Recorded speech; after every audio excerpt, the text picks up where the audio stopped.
नमस्कार मित्रमैत्रिणींनो, आपण गेल्या कितीतरी वर्षांपासून हे ऐकतो आहे की देशात मोदीची लाट आहे.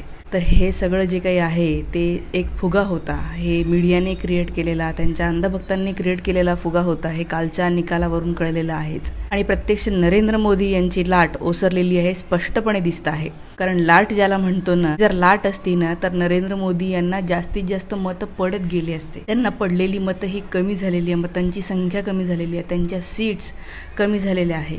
त्यावरूनही हे कळतच आहे. पण वाराणसी मतदारसंघामधून, जिथून नरेंद्र मोदी स्वतः निवडणूक लढत होते, त्या मतदारसंघामध्ये याच्या आधी काय झालेलं होतं आणि आज काय झालं हे तुम्हाला इथे शेजारी दिसत असेल स्क्रीनवर. तर बघा, 2024मध्ये म्हणजे आता आपले पंतप्रधान हे जवळपास 1,52,000 मतांनी विजयी झालेले आहेत. पण याच्या आधी 2019ला ते 4,79,000 मतांनी विजयी झालेले होते. म्हणजे 2019ला 4,79,000 मतं त्यांना जास्त पडलेली होती. यावेळेला ती फक्त 1,50,000 मतांनी विजयी झालेली. म्हणजे त्यांचं जे मताधिक्य आहे ते जवळपास 3-3.5 लाखांनी कमी झालेलं आहे. ते 3.5 लाख लोक असे आहेत की ज्यांनी आधी मोदींना मत दिलं होतं, पण यंदा त्यांनी मोदी यांना नाकारले. आणि हा आकडा खूप मोठा आहे. म्हणजे असं नाही झालेलं आहे की मताधिक्य हे 50,000 घटलं किंवा 1 लाखांनी घटलं. हे मताधिक्य जवळपास 3-3.5 लाखांनी घटलेलं आहे. म्हणजे विचार करा, ते कोण लोक असतील. 3.5 लाख इतका मोठा आकडा आहे, ज्यांना वाराणसीमधून असं वाटलेलं आहे की हे नको आहेत. आणि त्यांच्या विरोधात जे अजय राय हे निवडणूक लढत होते, त्यांनी पण त्यांना चांगली टक्कर दिलेली आहे. तर आता आपण बघूया की नरेंद्र मोदी यांच्या या BBC मराठीच्या पोस्टवर काही लोकांनी कमेंट्स केलेल्या आहेत. त्या नेहमीप्रमाणे मी वाचून दाखवते. आणि तुम्हाला कारणं तर माहीतच आहे. म्हणजे मला तर असं वाटतं नाही की यंदा ते हरलेही असते. मे बी EVMमध्ये त्यांनी तिथे घोळ केलेला असू शकतो किंवा अजून काही असू शकतं. पण ठीक आहे, ते देशाचे पंतप्रधान होते 2दा आणि त्यांना इतकी मतं पडणं हे म्हणूया किंवा ते जिंकून येणं हे स्वाभाविकच आहे.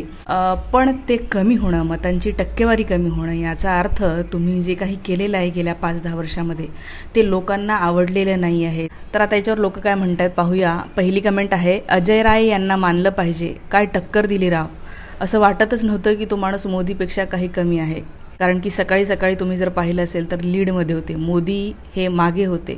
आणि ते पाहूनही फार भारी वाटत होते की मोदी पिछाडीवर आहे. म्हणजे सकाळी सकाळी असं झालं ना, मी त्याचे स्क्रीनशॉट पण काढून ठेवले की यार, मोदी पिछाडीवर आहे हे पाहणं स्क्रीनवर, हे पण मला असं वाटतं की खूप लोकांसाठी आनंददायी होतं. पण ठीक आहे, शेवटी त्यांनी मजल मारलेली आहे, ते जिंकून आलेले आहे. तर हा कमेंट करणारा माणूस आहे तेच म्हणतो की सकाळी लीड घेतली होती अजय राय यांनी आणि न्यूज आली. खूप खतरनाक एकदम. आणि फुल रिस्पेक्ट वाटतो आहे अजय राय यांच्याबद्दल लोकांना. पण बघा पुढची कमेंट, तू व्यक्ती म्हणते म्हणजे पुढच्या वेळेस पराभव नक्की. येस तुम्ही जर ग्राफ पाहिला म्हणजे 4.5 लाखवरून तो माणूस 1.5 लाखावर आलेला आहे. म्हणजे पुढच्या निवडणुकीमध्ये काय होणार आहे हे सांगायला नकोच. जी कमेंट आहे, रिझाईन मोदी. येस, लोकांना नको आहे ते तिसऱ्यांदा पंतप्रधान म्हणून येणं. आता अर्थातच राजकारणामध्ये इकडचे पक्ष 4-5 पक्षांना एकत्र करून ते काही ना काही करून सरकार बनवतीलच. पण बघूया काय होतं हे पाहणं. पुढची कमेंट बघूया, ढोंगी मोदी. पुढची कमेंट, ही लीडसुद्धा EVMची असू शकते. येस, मी म्हटलं तसं.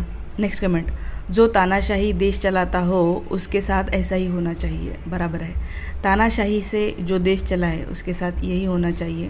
मला तर असं वाटतं इतके पण मतं त्यांना पडायला नको होती. करोडो भारतीयांची हीच इच्छा असणार आहे. आणि त्यामुळेच यावेळेला इंडिया आघाडीला जी मतं दिलेली आहेत लोकांनी, त्यावरून हेच दिसतं आहे की लोकांना डेमोक्रेसी, कॉन्स्टिट्यूशन हे महत्त्वाचं होतं. पुढची कमेंट बघा, मांजरीने डोळे बंद करून दूध चोरून पिले म्हणजे जगाला दिसत नाही असं नसतं.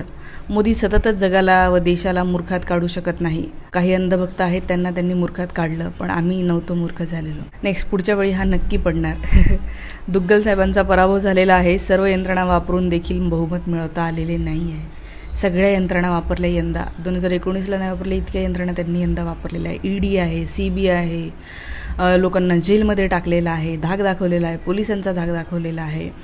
त्यानंतर विरोधकांचे अकाउंट फ्रीज केलेले आहे. या सगळ्या गोष्टी करूनही ते मेजॉरिटी घेऊ शकलेले नाही आहे. याचा अर्थ इंडिया आघाडीने जिंकलेली जी लढाई आहे ती खूप मोठी आहे आणि अजूनही आपल्याला लढायची आहे.